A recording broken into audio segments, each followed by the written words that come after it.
That was really beautiful. That Fantastic. was Robert Black coming to us live from Hartford, playing Stallion, world premiere by Carman Moore. Both of them are going to be joining us in a few minutes to talk about it. And also, it's a nice time to say thank you to Alan Lewine, who commissioned that. And since they're not here yet, I can tell you if you would like to be a commissioner, because we're going to keep doing these things, it would be wonderful. And you can get in touch with us. You can buy a ticket.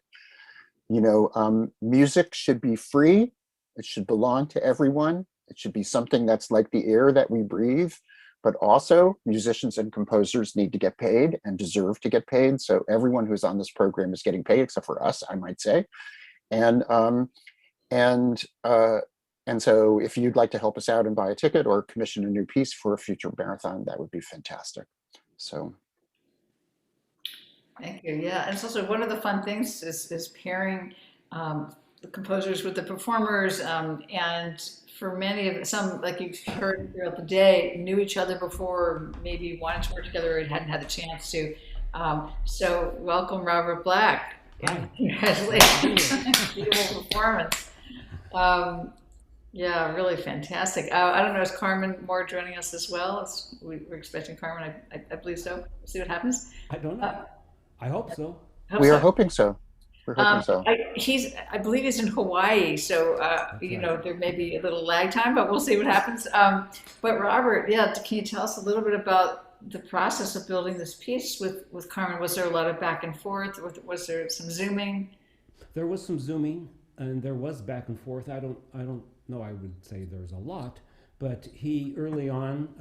Well, first off, when Kenny from Bang on a Can contacted me and said, "How would you feel about Carman Moore writing you a bass piece?" And I went, "Carman Moore? He's a legend. He's like this amazing composer that's been on the scene for decades." So I was really thrilled at the prospect of having a piece from Carman. So we talked, and he sent me early on a sketch, and it was kind of crazy high on the instrument, and so we talked about that. He made some revisions. He sent another copy of the score, another couple of tweaks, and then finally the score was finished. And then last week we had a really productive and lovely rehearsal. And he was in Hawaii. He is in Hawaii right now. So yeah, it was great. It's fantastic. Oh, really exciting. Well, Carmen must have maybe he caught wind that you are one of the rare bass players who play incredibly on the high end of the instrument. You can really make that sing. But oh, here comes Carmen. Yes, joining us. And But those things were really dramatic, those moments where you're disappearing into the stratosphere with the tremolo going up. Carmen, welcome. welcome, Carmen. Congratulations. Hi, Carmen. Beautiful, beautiful. Finally figured out how to get to you. Oh, well, welcome. So happy to hear. We were just talking about the process of working, the two of you working together and the back and forth. And we mentioned you are in Hawaii. I believe you're still there. Is that right? No, I'm just wearing the shirt. No, I got back yesterday or whenever, Oh, but okay. So you're back home. uh, the jet lag is awful. But the, Yeah. the trip was great, and it's great being back to New York. It always is. Back, yes, Yeah. welcome back. So tell us a little bit about the process of creating this piece and thinking about Robert while you're creating it. Well, I just heard that Robert is the greatest going, so I figured I could just write the music I would like to hear, and he came through brilliantly, as you heard. We did a Zoom meeting, and that was fun. I just wanted to just sort of stay with the meeting and just the two of us just do stuff. Oh, just hang out. That would have been Yeah, fun. Too bad that we weren't in the bar. That would be fun. exactly. Yeah. Coming, it's coming. We're It's almost coming. there. It's coming. Right. Yeah. Well, we wrote back and forth to each other, and I wrote to Robert at one point, just be the horse, and the you know, I'm not a horseman. I don't know where this all came from. I actually wrote a piece that has just been recorded by R.J. Kelly, the wonderful French horn virtuoso, for solo French horn that I called Elephant. So I figured I should stay true to the animal kingdom, and Stallion came up, and I don't ride, but I admire horses, and I thought that the way to do this is to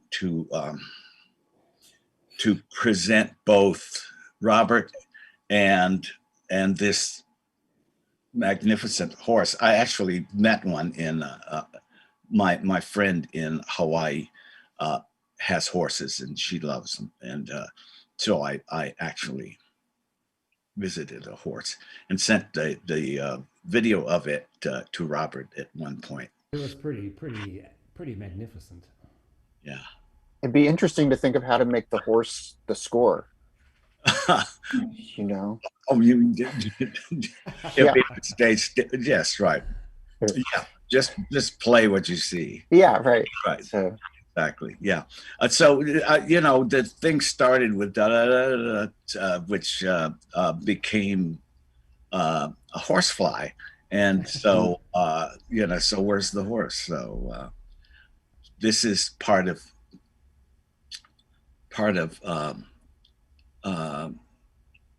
sharing across you know, animal boundaries between humans and horses is sort of what I was trying to do. And, So- and during, oh, you go ahead, Julie. well, I just talking about what everyone's doing during this time period. I mean, Robert has been having this amazing series. The first Friday of every month is Robert Black in his living room playing new music, which has been such a treat. Carmen, you're back in New York now. What's coming up for you? How do you see the next several months in your creative life? Well, I actually have some pieces that need to be performed. Cygnus has a piece of mine that I call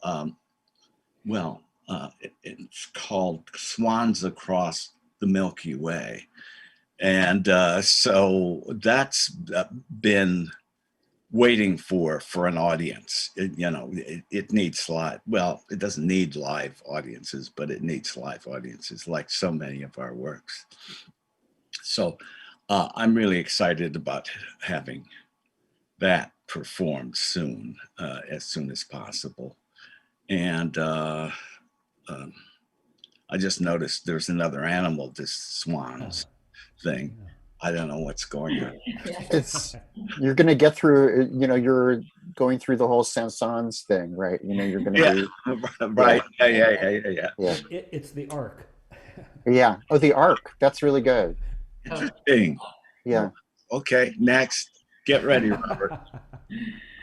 But I'm so thankful to you for asking me to do something, and for Robert Black. It just